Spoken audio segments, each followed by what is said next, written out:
This is the central mantra of my life. It doesn't matter who you are today. It really doesn't. So if you feel like you're incapable of something, maybe you are today. But just because you're incapable of something today doesn't mean that you're not capable of learning that thing. Everything vibrates. The earth vibrates the slowest, then plants, animals, human, then sound, and then light, and then thought. You know what vibrates the fastest? The truth. The truth vibrates the fastest. And you can only be aware of that which vibrates equal to or less than you. That is your frequency. Your frequency is your vibration. And that vibration is so important because it carries your potential, your truth, and we all should be consistent every day and persistent without quit in the pursuit of our potential or our truth. I knew exactly what I wanted. I had my why, I had my goal, and it was very specific. And this is the thing about goals. They have to be incredibly specific. Find a way to make it a calling, a vocation, something that really meets that why, your desire to connect or do something great for people. What it's really going to take for you to get to that next level is to understand that the person that you are has gotten you as far as it's ever going to get you. So you've got to become a new person. You literally have to adapt. Now the great news is that is what humans are wired to do.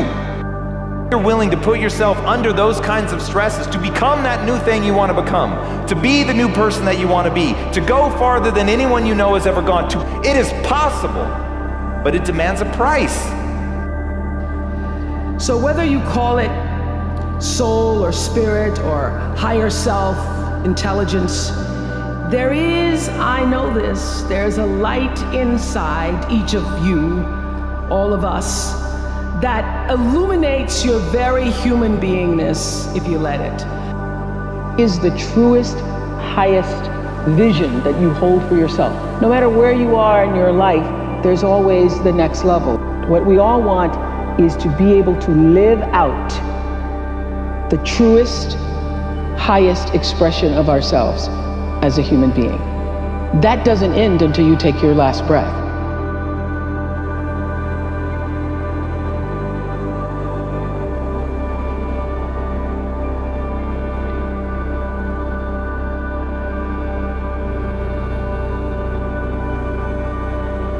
I know a lot of people that fear that quiet.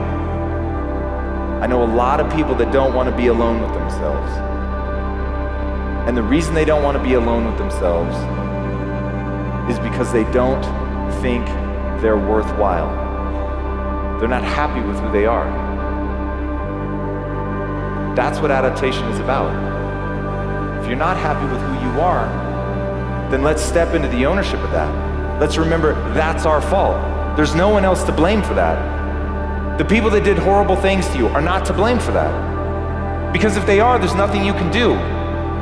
But if you're the owner of that, in fact, don't even worry about the word blame. You're in control. That's what this is about. It's about retaining control. It's about knowing that you own your life. And at any time, if you want a different outcome, you can make different decisions. You can do different things. You can start a new narrative. And once you begin that new narrative, you realize the power that's in that to take you where you want to go. Somebody out there is actually controlling the way I'm feeling and the way that I'm thinking. So if something out there is controlling your feelings and your thoughts, you're a victim to whoever, whatever that is. Now, here's the challenge. The challenge is when things go really well, then you are feeling really good. But when things aren't going very well, then you're feeling pretty bad. So then the end result of that is that many people then become unconsciously reliant on something out there to change how they feel in here. But if they don't understand that they're creating reality all the time, and they're living in lack, in unworthiness and separation for their whole entire life, waiting for the event to happen to take away their lack or emptiness, well, they'll spend their whole entire life wishing, wanting, waiting, hoping.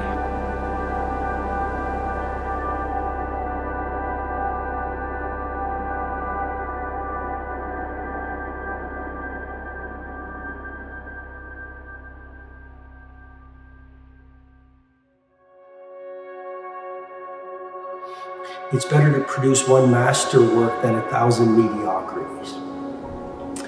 And so OAD is all about doing 1 or 2 Mona Lisas over the course of your career, maybe 5, but you simply sweat the details. OAD, obsessive attention to detail. Do not put anything out into the world that does not represent your absolute best.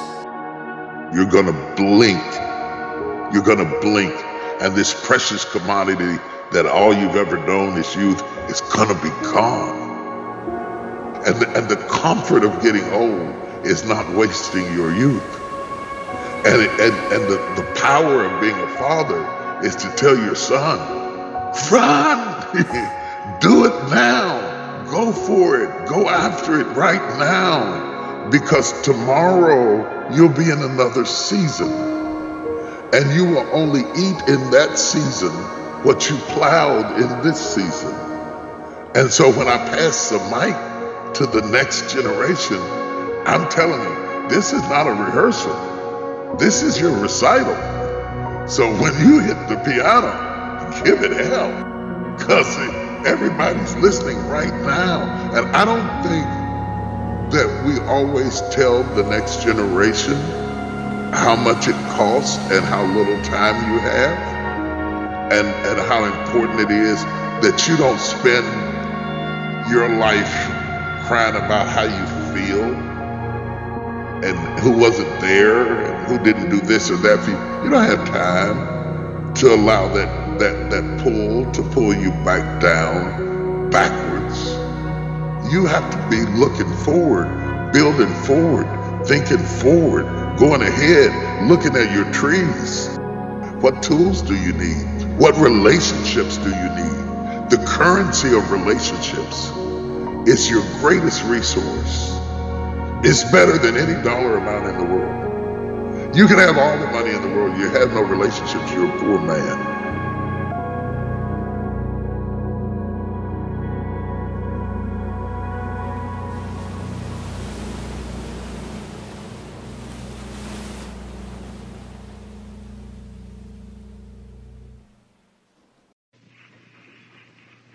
But it is best understood by analogy with music. Because music, as an art form, is essentially playful. We say you play the piano.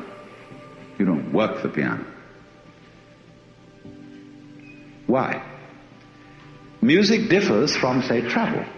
When you travel, you are trying to get somewhere. And of course, we, because being a very compulsive and purposive culture, are busy getting everywhere faster and faster and faster till we eliminate the distance between places. I mean, with the modern jet travel, you can arrive almost instantaneously. What happens as a result of that is that the two ends of your journey become the same place. So you eliminate the distance and you eliminate the journey. Because the fun of the journey is to travel, not to obliterate travel. So then, in music, though, one doesn't make the end of a composition the point of the composition. If that were so, the best conductors would be those who played fastest. And there would be composers who wrote only finales. People go to a concert just to hear one crashing chord, because that's the end. Same way in dancing. You don't aim at a particular spot in the room. That's where you should arrive. The whole point of the dancing is the dance. Now, but we don't see that as something brought by our education into our everyday conduct. We've got a system of schooling which gives a completely different impression. It's all graded. And what we do is we put the child into the corridor of this grade system with a kind of, come on, kitty, kitty, kitty. And yeah, you go to kindergarten, you know, and that's a great thing because when you finish that, you'll get into first grade. And then come on, first grade leads to second grade and so on, and then you get out of grade school, and you go to high school, and it's revving up, the thing is coming. Then you're going to go to college, and by Jove, then you get into graduate school, and when you're through with graduate school, you go out to join the world. And then you get into some racket where you're selling insurance, and they've got that quota to make, and you're going to make that, and all the time the thing is coming. It's coming, it's coming, that great thing, the success you're working for. Then when you wake up one day about 40 years old, you say, my God, I've arrived. I'm there. And you don't feel very different from what you always felt. And there's a slight letdown because you feel there's a hoax. And there was a hoax, a dreadful hoax. They made you miss everything by expectation. Look at the people who live to retire and put those savings away. And then when they're 65, they don't have any energy left, they're more or less impotent, and they go and rot in an old people's senior citizens community. Because we've simply cheated ourselves the whole way down the line. We thought of life by analogy with a journey, with a pilgrimage, which had a serious purpose at the end, and the thing was to get to that end, success or whatever it is, or maybe heaven after you're dead. But we missed the point the whole way along.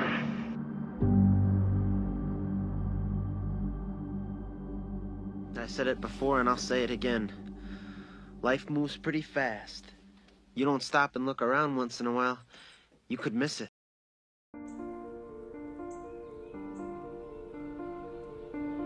That loving yourself is the most powerful thing we can do.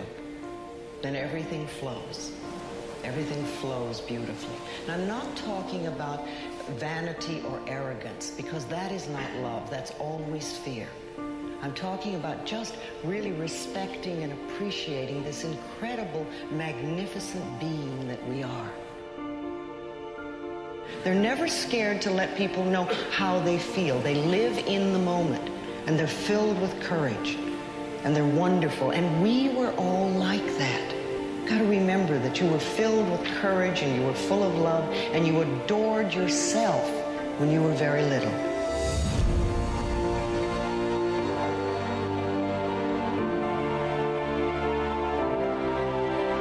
And say, in spite of this, I'm in control here. I'm not going to let this get me down. I'm not going to let this destroy me. I'm coming back, and I'll be stronger and better because of it. You have got to make a declaration that this is what you stand for. You're standing up for your dreams. You're standing up for peace of mind. You're standing up for health.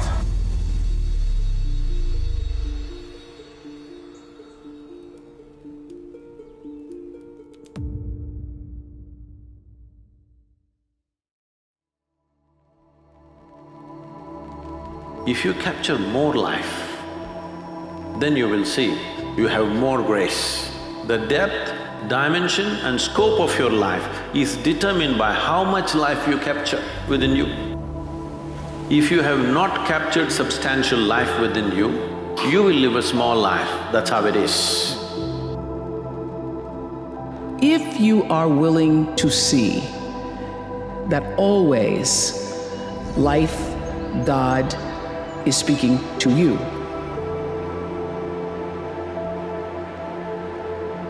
which is what all of our jobs are.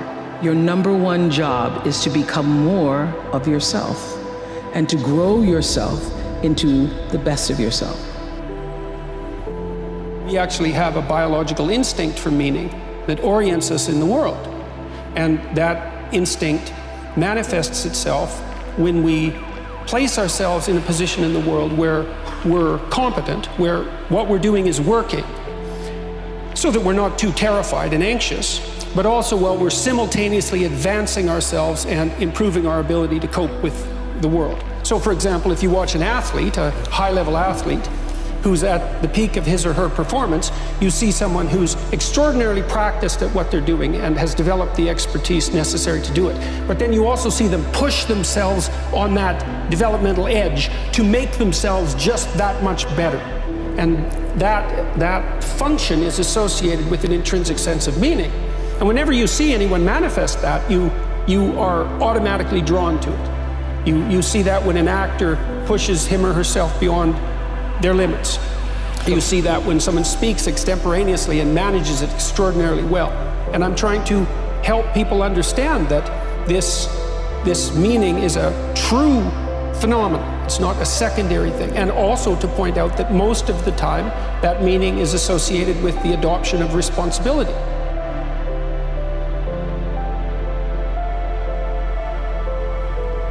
The parameter, the principle, the value, the ethic that actually helps us continue with perseverance and patience is hope.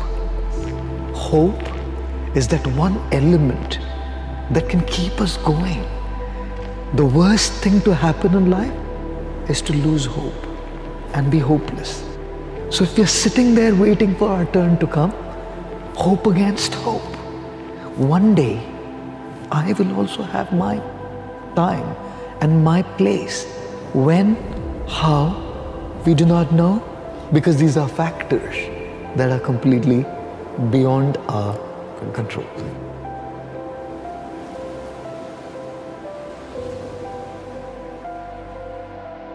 See, we look at everything about, oh, what can I learn? And actually half of learning, in my opinion, is really unlearning. Everyone already has the answer inside of them. You're not really learning anything new, you're just trying to get rid of all the bad lessons you learned.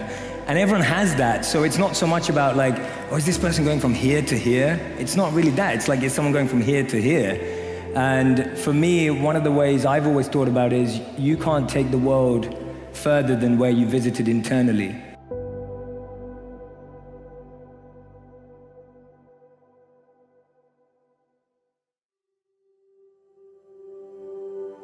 So for me, every person that we're meeting already has that journey right there, and all you're asking them to do is look inwards as opposed to outwards. And I think it's something nice for us to know so that we don't judge and label people. We don't walk around and think, oh, those are spiritual people, those are not spiritual people, because yeah, we're all spiritual people. And it's just that some are covered. It's like the sun's always out, but often it's covered with the clouds, rarely here, a bit more lately. But the sun is always out. It's just get covered by the clouds, and that's us. We've just been covered. And we get covered by those clouds, and they cloud our identity, they cloud our perception. And so all we're doing for ourselves and others is clearing out the clouds. And the more we do that for ourselves, the more we can do it for others, and the more we do it for others, the more we do it for ourselves. And that is what the law of thinking is. When you learn how it works, miracles happen. Most people, their misery is derived by their inability to sit quietly in a room by themselves. You know how many people are frightened of their own company?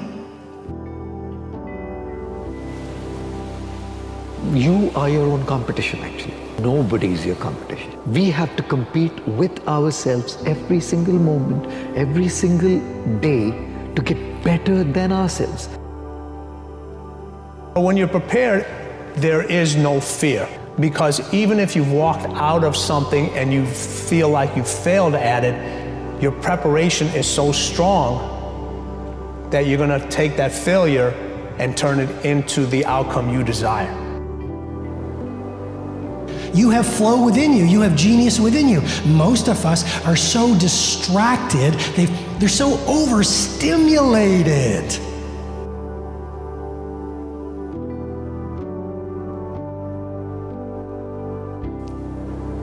They're so interrupted that they don't create the silent spaces where their genius can present themselves.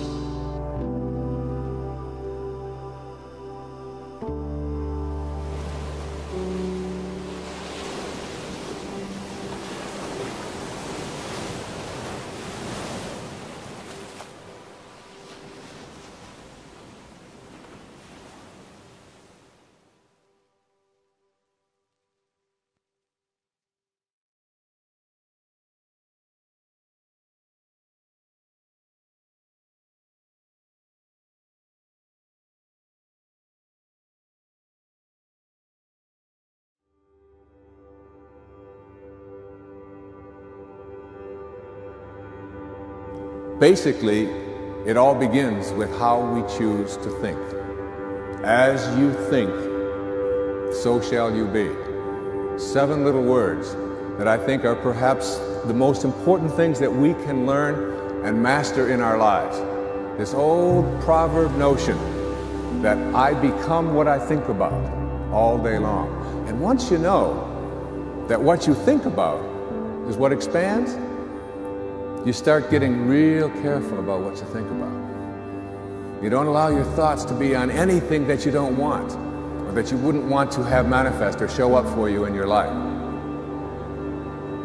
Okay, well, if you have some faults and you feel insecure and inferior because of that, well, you should. Now, it shouldn't be so much that you're crippled by it and unable to take action. You shouldn't be beating yourself into the ground because you're not everything you could be, because no one is. And if you beat yourself into the ground, then you can't get up and improve. But you have to differentiate. It's like, okay, to what degree am I being hard on myself, counterproductively critical, adopting inappropriate stereotypical representations of masculine competence? How much of my self-criticism is ill-advised? Fair enough. And you want to deal with yourself with a certain amount of care. But then, along with that, there's the, well, fix your weaknesses.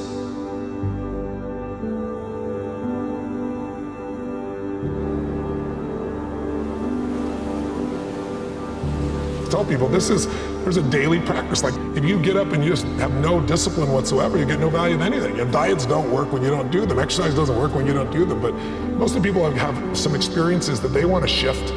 And once you shift those things, your whole life changes. But life is constant growth. Everybody is motivated by 2 different things. One, you have the beautiful things in your life.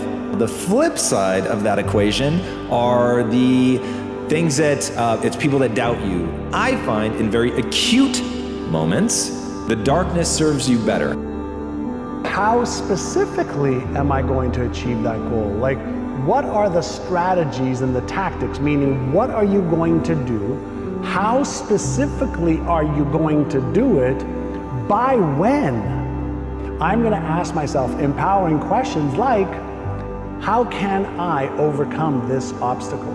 What can I do to overcome this obstacle? To manage your mindset and your emotions. What are you going to do to overcome the obstacles that are in your way, whether they're mental obstacles, physical obstacles, financial obstacles, strategical obstacles, tactical obstacles? Well, yeah, if you want to achieve goals, there's a thinking, there is a feeling, and there's a behavior that gets you there. You can't give away what you don't have. You can't give away love for others if you don't have love in here to give away. If what you have in here is contempt, if what you have in here is anger, if what you have in here is fear, then these are the things you're going to be giving away in your life. You need a sustaining meaning that's deep and profound, and deep and profound enough to get you through bad times, because there will be very bad times in your life. There'll be death, and there'll be illness, and there'll be disappointment of all sorts. And there'll be just the standard difficulties of life in the world to contend with. And you really must have something that's profound and powerful to set up against that. And I think that your voluntary adoption of the struggle to improve being is the proper antidote to that. Right now in most people's experience, it is me versus universe. This is how people are experiencing life. Otherwise, why continuous anxiety, fear? They think they are fighting for their life all the time. Why? They are fighting the whole universe. Individual and the universal. Being in competition with the universe is a stupid thing to do. The thing that will make me love my life the most is to do the things that are fulfilling. And I think fulfillment has a very specific, universal formula. And that formula is work your ass off to get very good at something that you care deeply about, that allows you to serve not only yourself, but other people. That's it. The simple thing is this. See, if your joy, your sadness, your happiness, your misery is determined by something or somebody around you, the chances of you being joyful in your life is remote. The core of what really matters, that we are the same. And you know how I know that? Because all of us are seeking the same thing. And we'll go out into the world and each pursue based upon what you believe your talents are, what your skills are, maybe your gifts are, but you're seeking the same thing. Everybody wants to fulfill the highest, truest expression of yourself. Deep down inside, I believe most people on the planet are heartbroken. Why? Because they have betrayed the visions, ambitions, values, mission in their heart. They have betrayed their talent.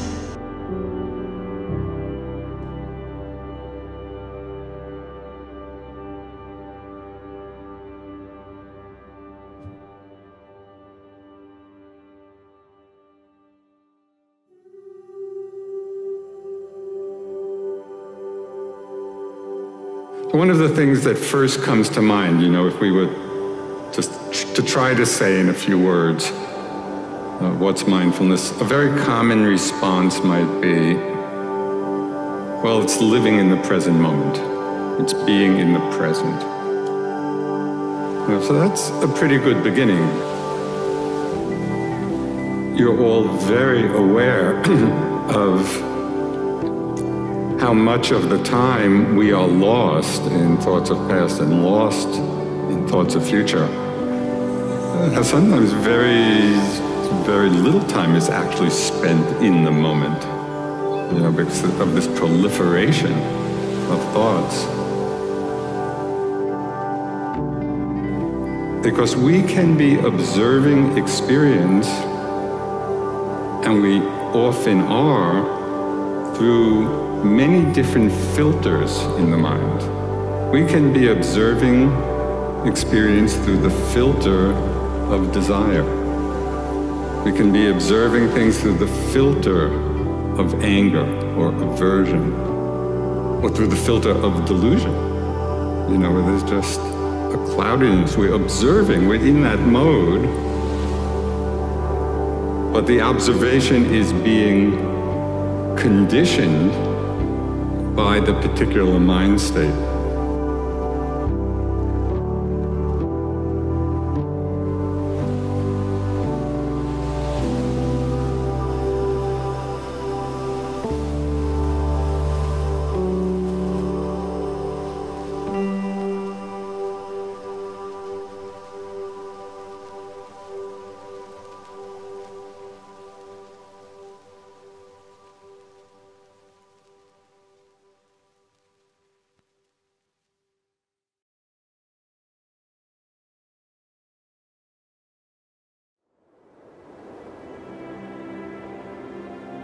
Do not stay where you don't want to be because you've convinced yourself that you ain't got nowhere else to go.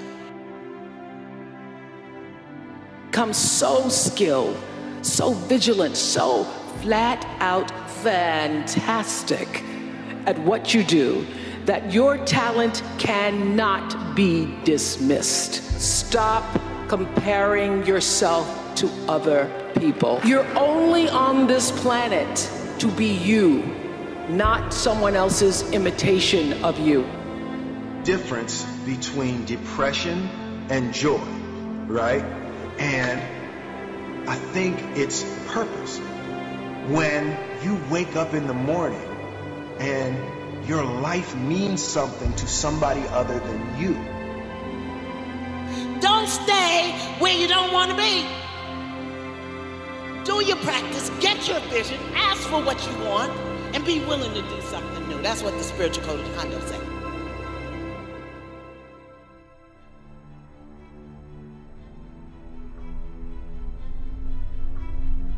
The choices you made that have brought you to this day.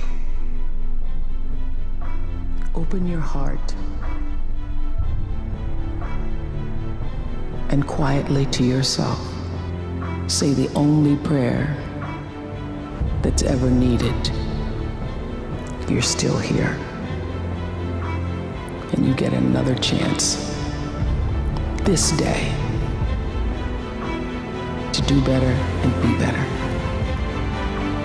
Another chance to become more of who you were created and what you were created to fulfill. The decisions you make right now is up to you. You crying about something that happened to you when you was a kid. You ain't even no kid no more. You a grown man.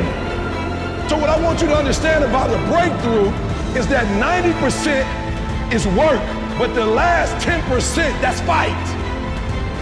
Listen to me, you don't get a breakthrough by working. You get a breakthrough when you fight. There is another level. The only reason you keep saying there isn't is you feel so exhausted about where you are. But life, the universe, or God is just testing you because there is another level. There's a level where all your dreams are realized. There's a level that you've always dreamed about. It is real. It has not gone away.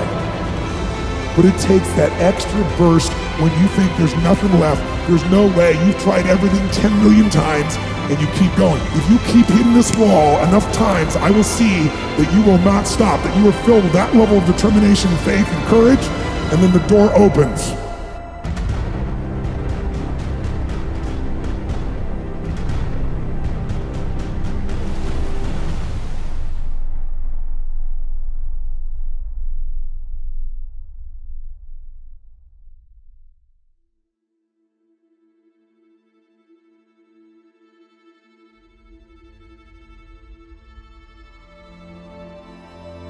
That you have a purpose. If you don't go do the things that you're going to do, people's lives will suffer.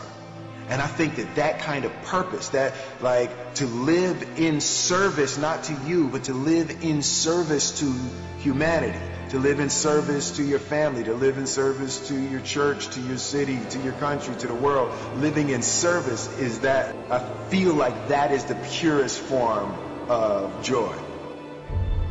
I think he really taught me that it's more important in terms of what's on your inner scorecard than your outer scorecard. I mean, some people get in a position where they're thinking all of the time of what the world's going to think of this or that instead of what they themselves think about it. If your inner scorecard, if you're comfortable with that, I think you're gonna have a pretty happy life. And I think the people that strive too much for the outer scorecard sometimes find it's a little hollow when they get all through. It's what I call the only belief that matters. The only belief that matters is that if I put time and energy into getting a new skill, I actually will get better at that thing. And if you then extrapolate that and say, and skills actually have utility, they matter. So getting people to understand, you don't read a book to check a box, you don't go to school to impress your parents, you do it because the skill that you will acquire lets you do something in the world that other people can't do or you wouldn't be able to do, and that has a material impact on you. The next level is just 2 millimeters above. And it's called outstanding, ladies and gentlemen. Outstanding, magnificent, unstoppable, extraordinary, not excellent. It's a different level. It's a level where you are not one of the best, you are the best. And you know what's amazing? You only have to be 2 millimeters more than everybody else and you get everything. You get the joy, the laughter, the fun, the family, the passion, the economics, the freedom, the spirit. It's all there.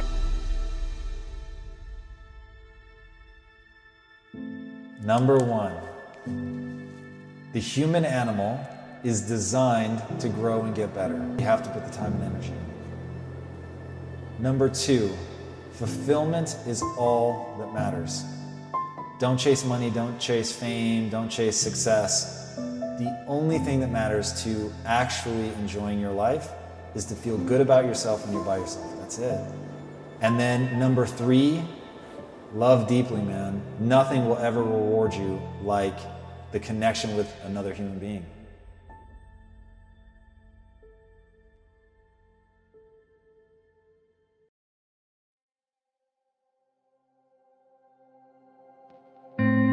And you got one job, to stand at the front of your own line. You're saying that You're training other people how to treat you by the way you treat yourself. And so you're saying that I still need to heal in the area of feeling important enough to prioritize my self-care. You also may be saying and can be saying, I still need to learn how to fall in love with myself enough to take care of me the way I take care of others. And that's so many people. You take care of those around you far better than you take care of yourself. And that's why you can't give up on yourselves, because you never know what life has in store for you. And it really is, like I said, just about using what you have to get ahead. You know, I feel like every accomplishment challenge in my life, I wasn't prepared enough. I mean, there's always these things and always these challenges that are holding us back. It's about using what you have. Who here can say that you use what you have every single day, like to your fullest capacity? None of us. I don't think any of us really, I don't know, I mean, I don't know if it's possible to reach that, but it's just the idea that we have so much potential inside of us, and just to try to use what you have today to the best of your ability, that's what gets you ahead.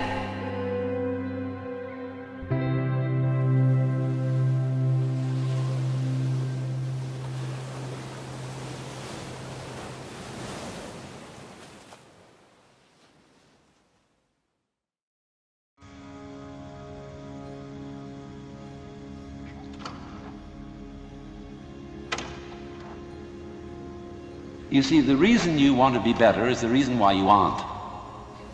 We aren't better because we want to be. Because the road to hell is paved with good intentions.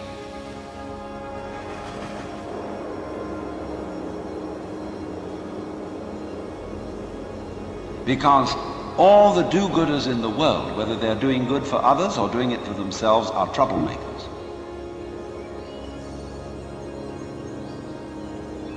We white Anglo-Saxon Protestants, British, German, American, have been on a rampage for the past 100 or more years to improve the world. We have given the benefits of our culture, our religion, our technology to everybody. And we have insisted that they receive the benefits of our culture, even our political styles, our democracy. And having conferred these blessings all over the place, we wonder why everybody hates us. See, because sometimes doing good to others, and even doing good to oneself, is amazingly destructive. Because it's full of conceit. How do you know what's good for other people? How do you know what's good for you? If you say you want to improve,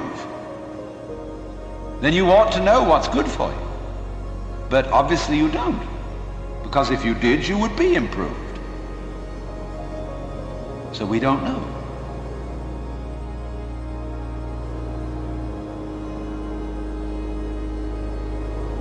When we interfere with the processes of nature and breed efficient plants and efficient animals, there's always some way in which we have to pay for it. And I can well see that eugenically produced human beings might be dreadful. We could have a plague of virtuous people. Do you realize that? Any animal considered in itself is virtuous, does its thing, but in crowds they're awful. Don't please breed us down to a few excellent types. Excellent for what? We never know how circumstances are going to change, and how our need for different kinds of people changes.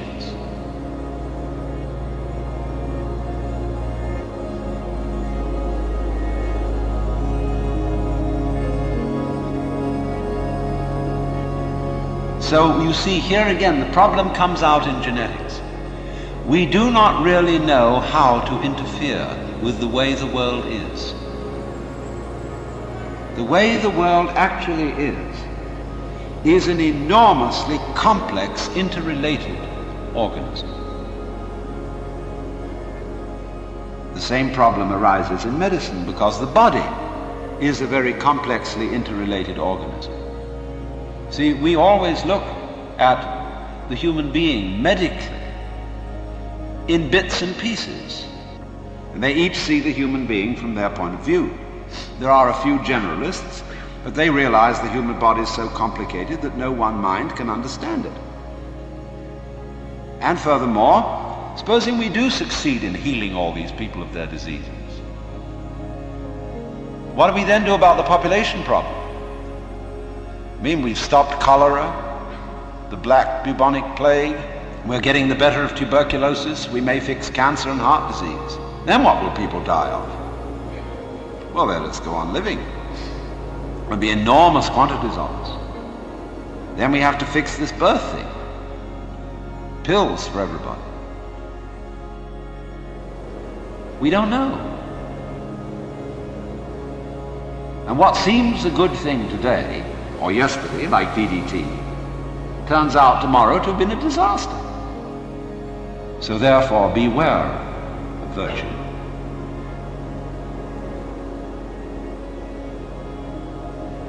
Lao Tzu, the Chinese philosopher, said, the highest virtue is not virtue, and therefore really is virtue.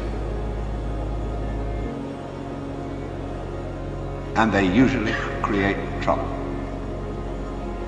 because more diabolical things are done in the name of righteousness. And be assured that everybody of whatever nationality or political frame of mind or religion always goes to war with a sense of complete rightness. The other side is the devil. Our opponents, whether in China or Russia or Vietnam, have the same feeling of righteousness about what they're doing as we have on our side.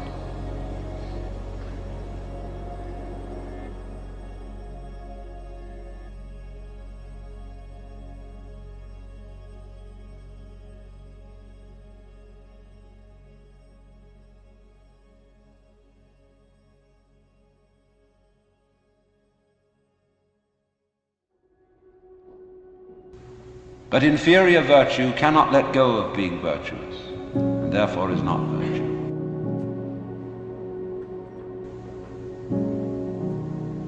Translated in more of a periphrastic way, the highest virtue is not conscious of itself as virtue, and therefore really is virtue. Lower virtue is so self-conscious that it's not virtue. In other words, when you breathe, you don't congratulate yourself on being virtuous. But breathing is a great virtue. It's living. When you come out with beautiful eyes, blue or brown or green as the case may be, you don't congratulate yourself for having grown one of the most fabulous jewels on earth. So it's just eyes. And you don't account it a virtue. To see, to entertain the miracles of color and form. You say, oh, that's just... But that's real virtue. Virtue in the sense, the old sense of the word as strength, is when we talk about the healing virtue of a plant. That's real virtue. But the other virtues are stuck on. They're ersatz, they're imitation virtues. Because, as Confucius said, the goody-goodies are the thieves of virtue, which is the form of our own proverb, the road to hell is paved with good intentions.